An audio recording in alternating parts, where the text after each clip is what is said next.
Aisha. I am MEMO's events coordinator. I also handle our annual Palestine Book Awards. And today we have one of our prominent nominees for this year for Palestine Book Awards 2020, Rifk Ebeid. She's an American Palestinian author, children's book author. She's also worked a little bit in the field of human rights and media advocacy with various human rights organizations. Not a little bit, she's done some work with them. Today we want to discuss her book, which was actually highly recommended by a panel of judges for this year. Her book, Baba, What Does My Name Mean? Her book is a children's book, and our aim today is to discuss the role of indigenous cultures in writing their own narrative, and particularly, of course, in the genre of children's literature. So hello, Rifq, sorry. You can go ahead and talk a little bit about your book and how do you see your book empowering kids and why children's book and all of that. You can start. Okay, so thank you so much for having this conversation with me today. I have the book with me just to give everyone a view of what it looks like. This is what it is. So I guess I'll start by talking about what the book is about. As you can see from the title, it's about a young girl, a young Palestinian girl. Her name is Samida, and she asks her dad what her name means. And her dad tells her it's an Arabic name. It means one who is patient, one who is persistent, one who perseveres, and that they named her that because she's a Palestinian. And so in order to understand this connection between the meaning of her name and then her being Palestinian, she is kind of taken on this magical journey throughout historic Palestine, where she learns about 9 different cities and what they're known for. And after her journey comes to an end, she's left inspired to take what she's learned and take that knowledge and to educate others about the true history of Palestine. And she's also left hopeful that by being proactive and by educating other people, that she will one day be able to return to a free Palestine.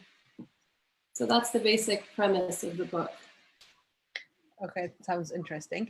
Why children's book? How is that empowering to kids? So let me kind of take it a step back and talk about why I chose a book in general.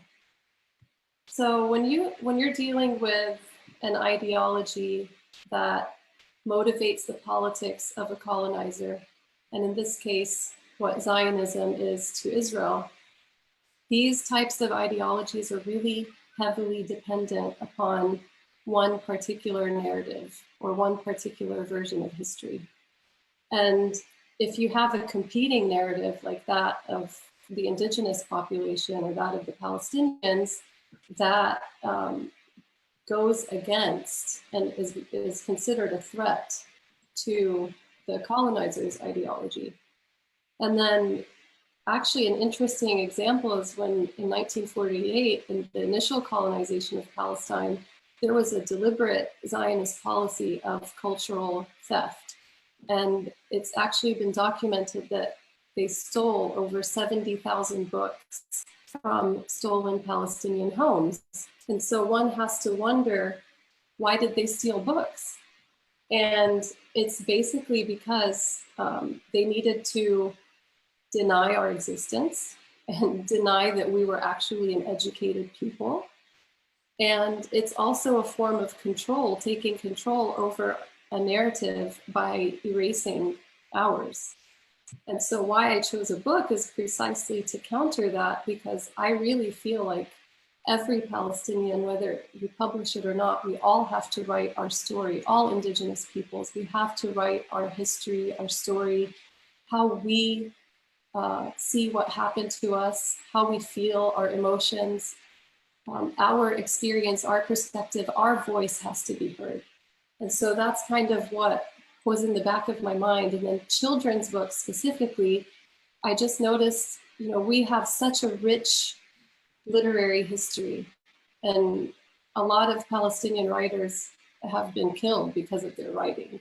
Yeah. And I just noticed in the realm of children's books, we don't really have that much going on, at least not in English. And so I really wanted to contribute to that.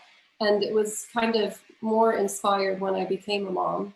And I really wanted my kids to have something to learn from. I feel like I want them to learn about their culture really organically. And children's books are such a great opportunity to introduce different cultures to kids. They're often described as windows and mirrors. So when you give a child a book, it's like they're able to look inside and see and learn about somebody else's culture and learn about the world around them. But it's also like a mirror where they should be able to see a reflection of themselves. Yes. So I wanted kids to have that opportunity, and specifically Palestinian children who don't really ever get to hear their narrative spoken about in a positive light. Yeah, fair enough. Okay, you've mentioned a lot the importance of writing our own story and our own narrative.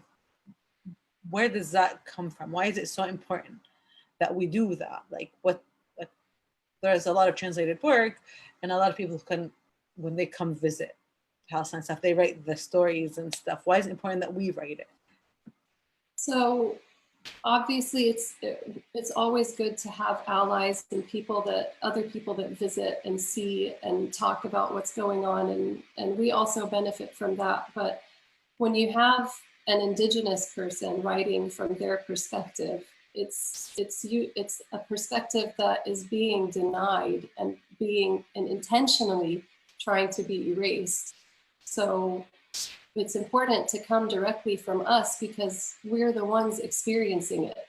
We are the ones in existence. Our physical existence is showing that no, we do exist, we do have a history, and people need to hear it directly from us because it's directly impacting us. And nobody else will be able to write that experience and to write those feelings. Do you see any like resemblance with that and like writing your own story, like sharing all of that with like Black Lives Matter, or like it's like with the whole movement in the US? Because a lot of Palestinians now are seeing a lot of resemblance and trying to learn from that movement and trying to voice opinions and existence through the same, like trying to learn from that basically. Yeah, and I've actually felt really inspired and empowered by it, because I know for myself, I've been told that I've been talking about the Palestinian issue since preschool, but I was always made to feel like I was extreme or talking about it too much or too nationalistic or what have you. But I knew deep down, I was like, no, I need to talk about this. I need to let people know what I'm learning, what I see. And so through the Black Lives Matter movement, there's this discussion now that's coming up about when should you talk to your kids about racism. And I feel like it's such a privileged thing to ask, because somebody who's a minority who can't erase how they look, yeah, they have to talk. They learn about it just by their experiences every day, you know? And so it's not something that we should shy away from with our kids. And it's been really helpful for us to see that it's so important to talk about kids, to talk to kids about these types of bigger issues that maybe we feel we should save to when they grow up. We should talk about it with them now, because that way it helps educate them when they're younger, so that when they get older and these issues come up, they're equipped to handle that discussion. Yeah. A lot on your Instagram page, and you try really act like creatively. I see it myself. Also, as someone who's lived in the West and also as a mom, you really try to normalize talking. Because like, I remember when I first started reading your posts and I'm like, oh my God, she's actually talking about the things we like. And you mentioned like bigger words and bigger meanings, like justice and fair, and how it is to be just and fair.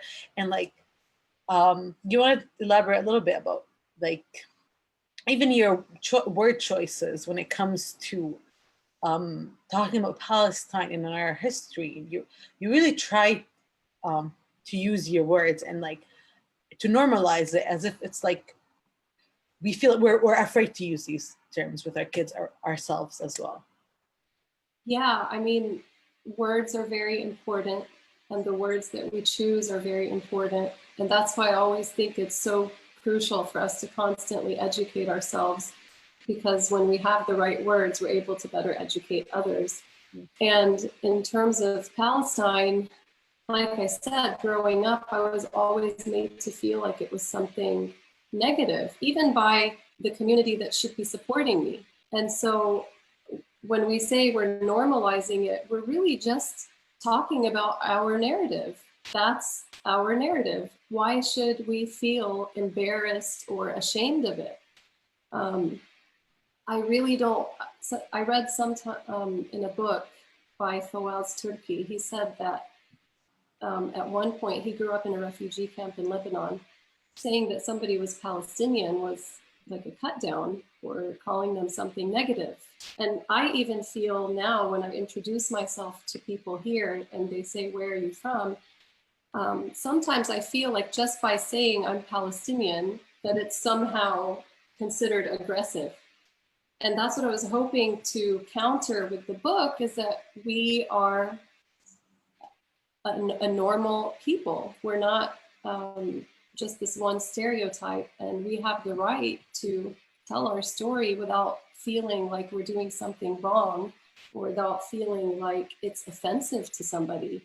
The only reason it's been considered offensive is because that was the main goal of colonization, to dehumanize the people that are being colonized, to the point where the masses will say, oh, I guess they don't deserve their country. They don't deserve human rights because they're not seen as humans. And so we have to take back control of our narrative and control of our discourse, and we steer it where we want it to go. We're not just responding to our colonizers or to their approach. So I feel really strongly about that. Oh no, yeah, I think that's also what makes your whole approach really like stand out from others. Like your book and your whole like, I find your Instagram as like a platform for this. I think I told you this before. I also want to talk about something which also you mentioned in the book, like the girl's name in the book. And then you also do this on your Instagram. You mention names and then you start identifying them, like my name, my identity and stuff. I don't know if you want to share a little bit about that. It's a really like, go ahead. Yeah. I tried to start this series that I called it My Name, My Identity. And it was inspired by the book because obviously it's centered around her name and why she was named that. It's also, a lot of it is inspired by my own experiences because my name was always so difficult for everybody growing up. And also because names are really important. And I've actually learned through doing that series that names that you wouldn't even imagine, like just basic names, have such a deep meaning. And it's so crazy, they end up fitting that person. So I find somebody that maybe caught my eye in the news or something, and I research the meaning of their name, and I'm like, wow, there's such a connection to their experience and then their name, and it's really incredible. And it's incredible how a name can kind of shape you and build who you are without you even realizing it. Yeah. So I really like to it's just food for thought. It's just something I've always been interested in. I feel like maybe for Arabs in particular, I feel like it's also good to teach our kids that our names actually mean something. They're not just names. So that idea is like to be proud of your name and dig behind it and like try to find the meaning of your names. Also like very cultural as well, like to know, and like even the names of our cities and the names of our everything has a meaning. Nothing is like and also just so that they're in school, so that they don't feel embarrassed when the teacher stumbles on their name or somebody has difficulty pronouncing it. That's okay. And it's okay for your name to be different. I don't even like to call it different. What I've been doing now when I introduce my kids and somebody's like, oh, that's an interesting name. I'm like, no, it's not. It's an Arabic name, which is a different language used by millions of people around the world. And it means XYZ in Arabic. So it kind of makes it less foreign and just people realize like, oh, that's really cool. That's a really cool name. That is really cool. You want to tell us what your next projects are after Baba, What Does My Name Mean? So I kind of alluded to a sequel in Baba, What Does My Name Mean? It says to be continued. And it's after Samida asks her dad, what made me a refugee? Yeah. So I'm working on that sequel right now. And with COVID closures and kids and whatnot, it's taking longer than I hoped. But I'm working on that right now. I have another project that I'm working on. I really hate when people say they can't talk about it, but I really don't want to talk about it at this moment because it's going to take a lot more time, but I'm super, super excited about this one. And it's kind of related to my book trailer, if anybody wants to check it out. But I have that in the works. And those are the two main ones that I have going on right now. Would you like to share a little bit of the book with us? Yeah. Reading. Yeah, I can do. I'll do like the intro and then the ending. Okay. Yeah, sure. I don't know if I have enough space here. No, I think it's clear. Does it work? Okay.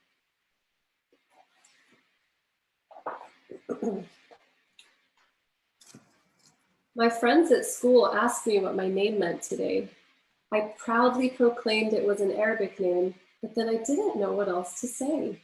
When Baba tucked me into bed that night, I asked him, Baba, what does my name mean?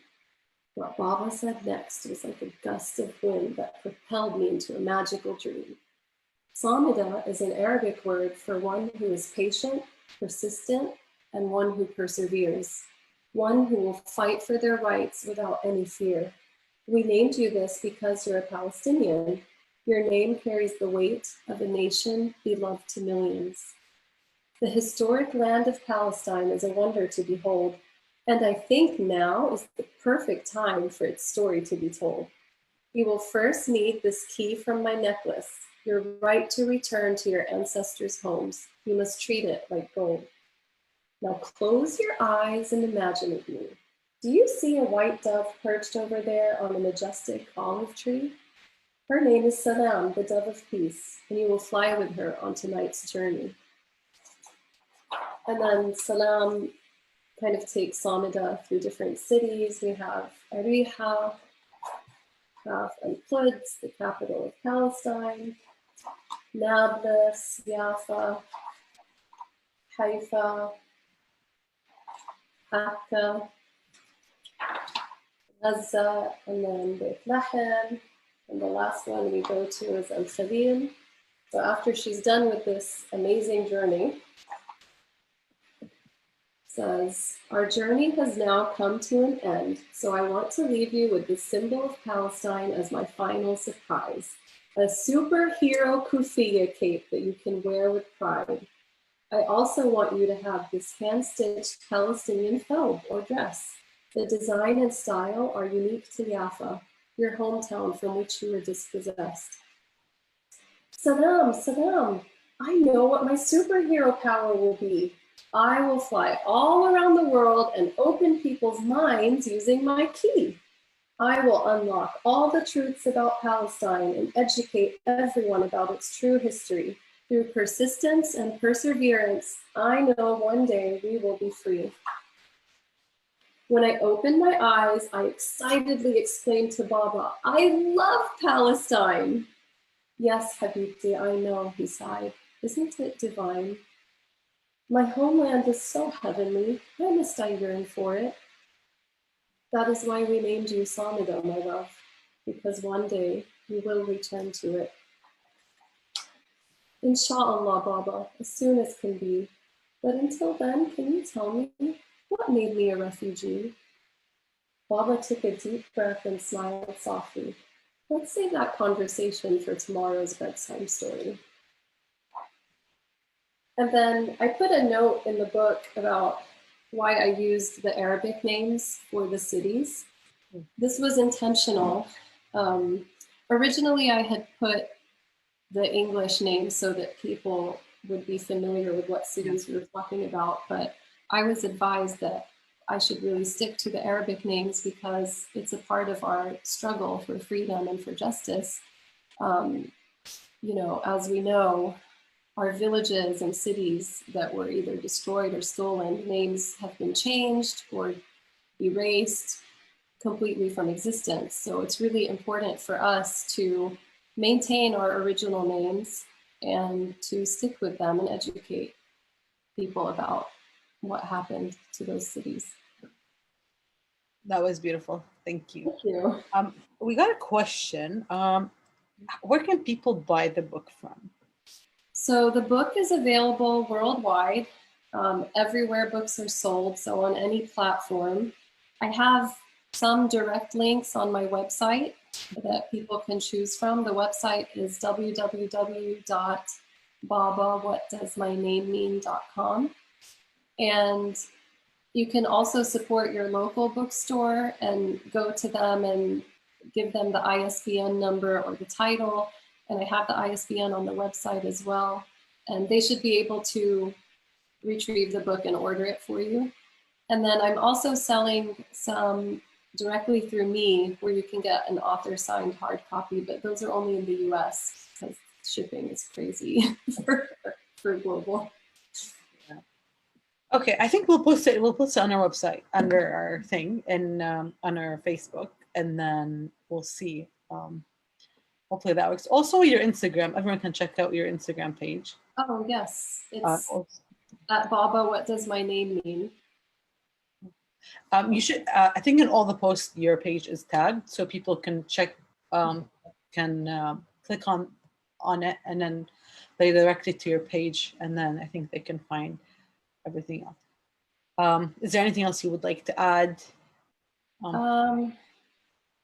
I think, one of the things that I tried to show by the end of the book is that, you know, we really should encourage our kids to be proactive actors in their world.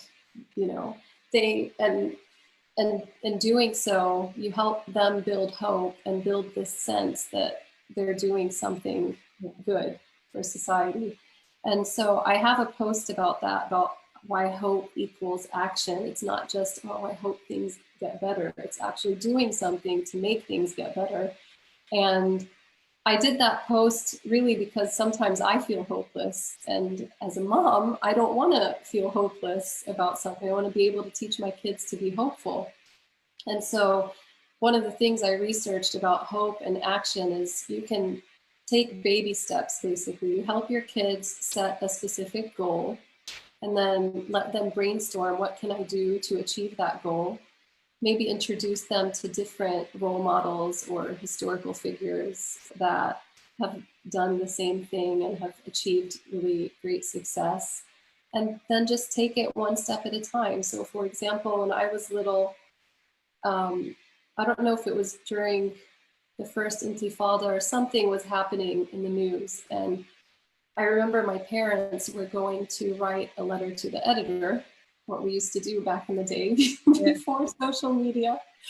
And they let me write it. I was watching what they were doing. I was like, I want to do that.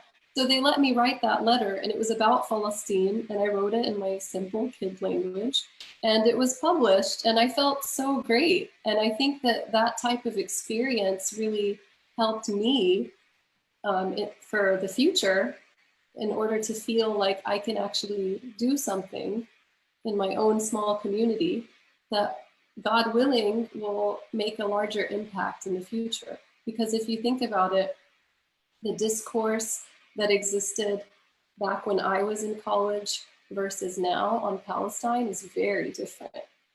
When I was in school, it was still very heavily two-state solution focused, very just one way or no way. It was almost blasphemous to consider this idea of one state.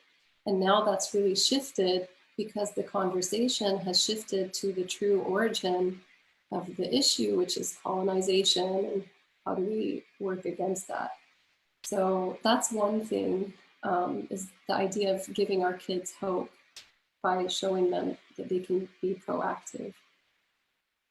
And also there was another thing about, there's been studies that have been done to show that when kids know about their history or just even their family narrative and their cultural identity, when they're taught about that, it really builds their confidence and their strength, and it equips them to be able to handle situations that are going to arise. So parents can choose to do what they want and they can avoid the topic or not, but whether we like it or not, the kid is going to get into a situation where this topic is going to come up.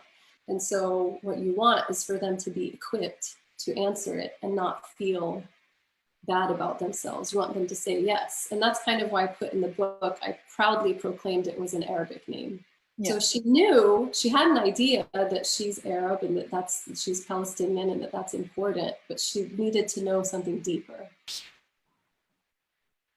Thank you. This was very nice. Thank you so much for joining us and for this discussion, and hope we can do something else later on. Maybe your next book will be nominated, or even win our next PBA. You never know. Good luck with everything, and this was very nice. Thank you so much for having me. I really, really appreciate it, and I really love what you guys are doing. It's so, so important for us and our narrative. Thank you so much. Thank you.